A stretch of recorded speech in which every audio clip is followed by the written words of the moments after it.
Hello, and welcome to a supplemental episode of Grand Dukes of the West. Supplemental 1, Family Feud.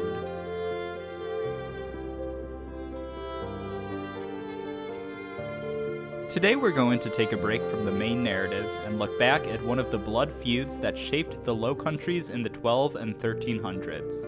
For this episode, I'm trying out a new format.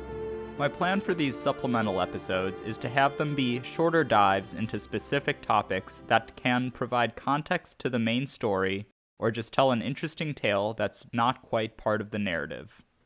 I'm not sure how often I will be making these, but as I've been working on the show, I've been finding more and more topics that I desperately want to cover but can't seem to fit into a main episode.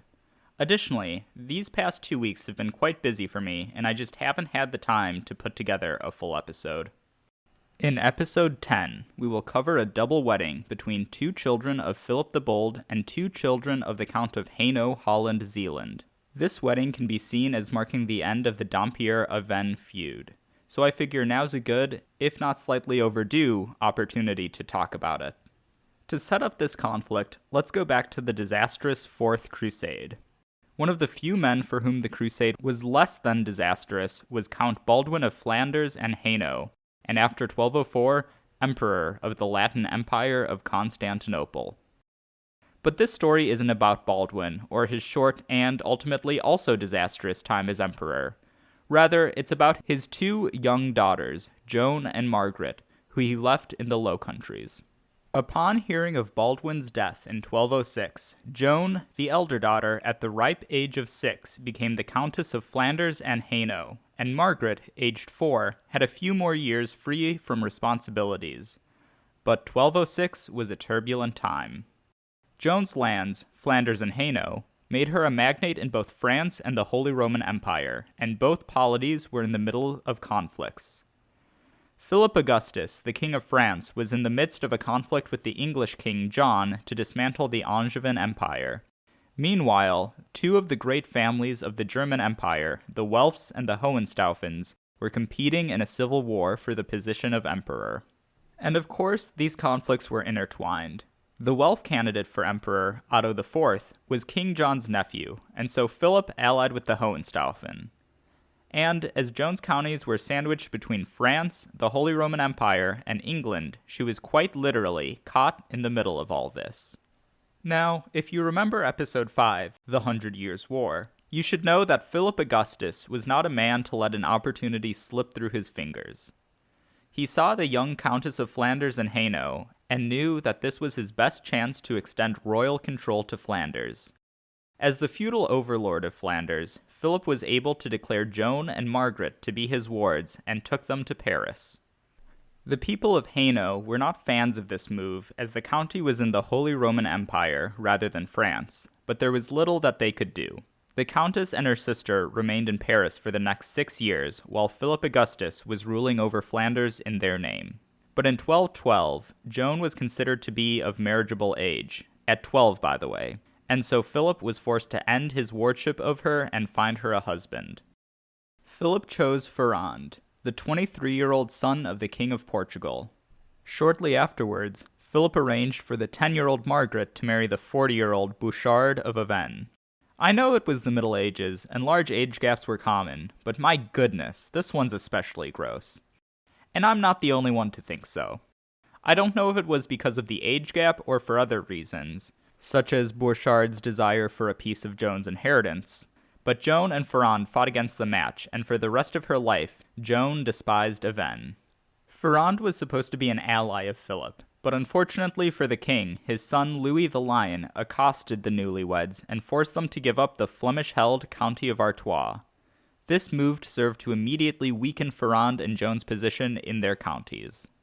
Therefore, to prove that they were not simply French lackeys, Ferrand and Joan began to side more and more with the English. This culminated in the Battle of Bouvines in 1214, which saw an alliance of forces from Flanders, the Holy Roman Empire, and England face off against France. Ferrand led the allied left, where he faced off against the Duke of Burgundy, who led the French right. The battle was a triumph for France, and led to, among other things, the end of the Angevin Empire, the Welf German emperor being overthrown and the Hohenstaufen candidate being elected, the signing of the Magna Carta in England, and the capture of Ferrand and many of the nobles of Flanders and Hainaut.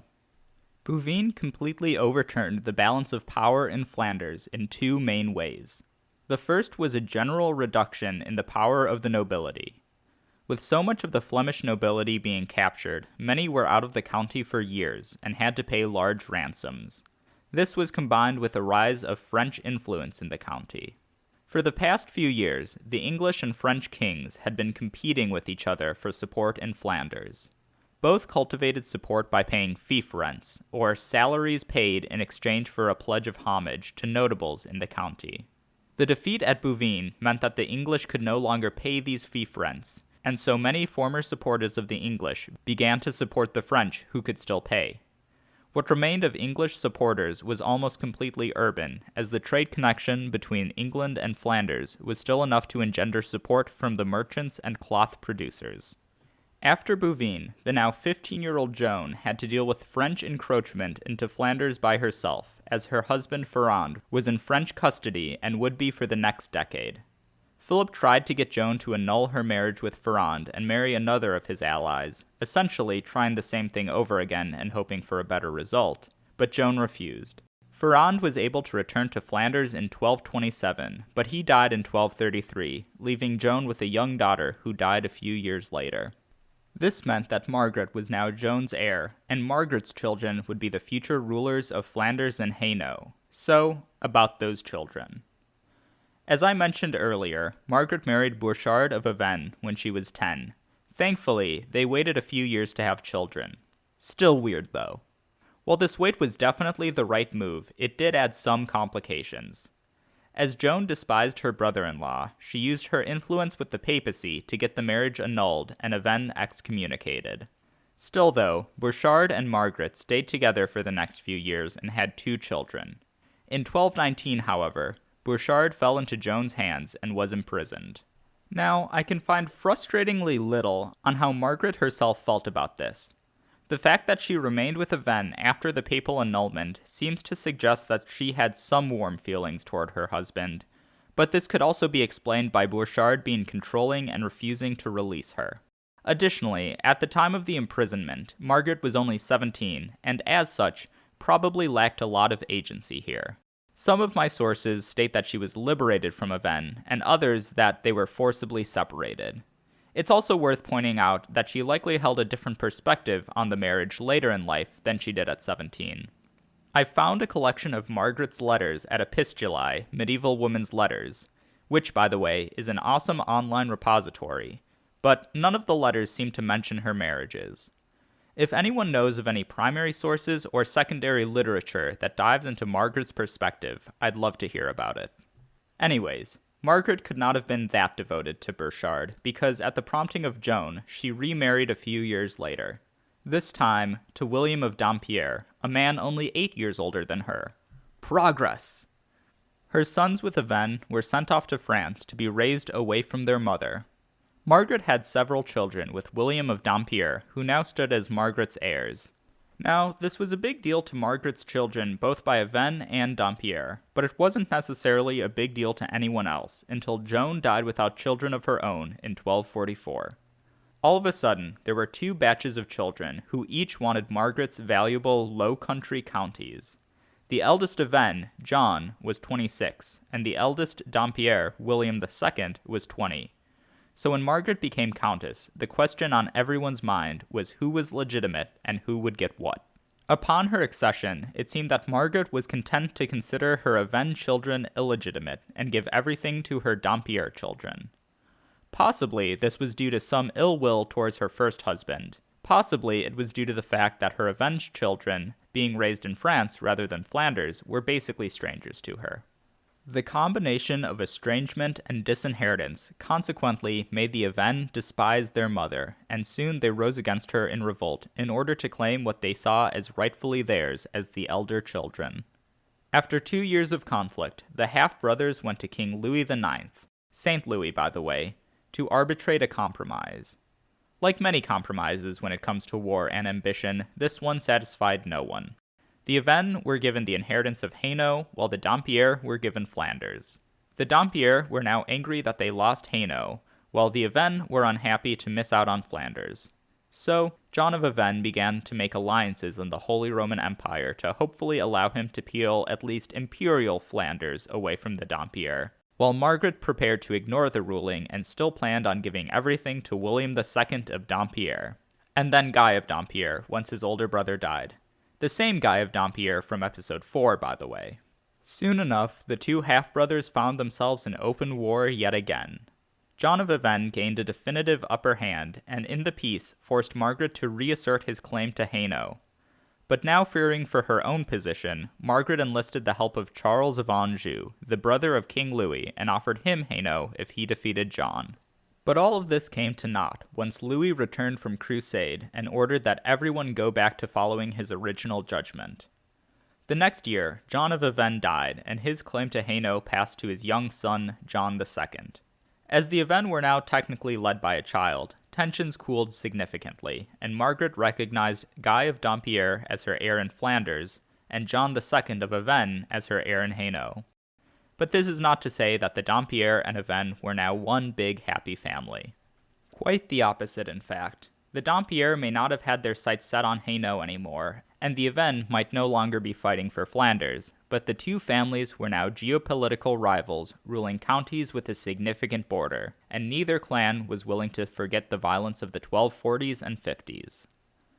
John of Avesnes made a marriage alliance with William II, Count of Holland and Zeeland, which resulted in John II inheriting Holland and Zeeland in 1299. Meanwhile, Guy of Dampierre had a whopping 16 children, all of which were used in some way to strengthen his own position in the Low Countries. Margaret officially gave up control of Flanders to Guy of Dampierre in 1278, and died in 1280, thus giving Hainaut to John II. 1278 thus marked the last time for well over a century that Flanders and Hainaut would be held in a personal union. The next years saw war and peace between the Dampierre and Avesnes. Tensions rose and fell depending on the wider political situation, but there was always a degree of disdain between the families. In 1384, Count Louis of Malle died, passing the Dampierre claim to Flanders to his son-in-law, Philip the Bold, Duke of Burgundy.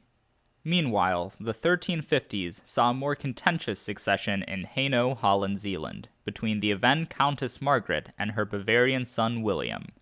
This succession marked the rise of the House of Bavaria, also known as the House of Wittelsbach, to Hainaut, and also the first outbreak of the Hook and Cod Wars that I will definitely be talking about at some point. Burgundy and Bavaria did not bear the same ill will that Dampierre and Avesnes had for each other. In fact, the two houses formed a close partnership, sealed with the 1385 double wedding at Cambrai, which we will cover next time. In the end, however, the rivalry between the two houses was picked up once again by Philip the Good and Jacqueline of Bavaria. This time, it was not motivated by old hatred and a lingering blood feud, but by the ambitions of the House of Valois-Burgundy. Thank you so much for listening. If you liked the show, I would really appreciate it if you would rate and review it on Apple Podcasts or your platform of choice and tell your friends about it. If you want to keep up with the show, you can follow me on twitter.com/ValoisBurgundy or find Grand Dukes of the West on Facebook. You can also email me at granddukesofthewest@gmail.com and check out the podcast website at granddukesofthewest.com.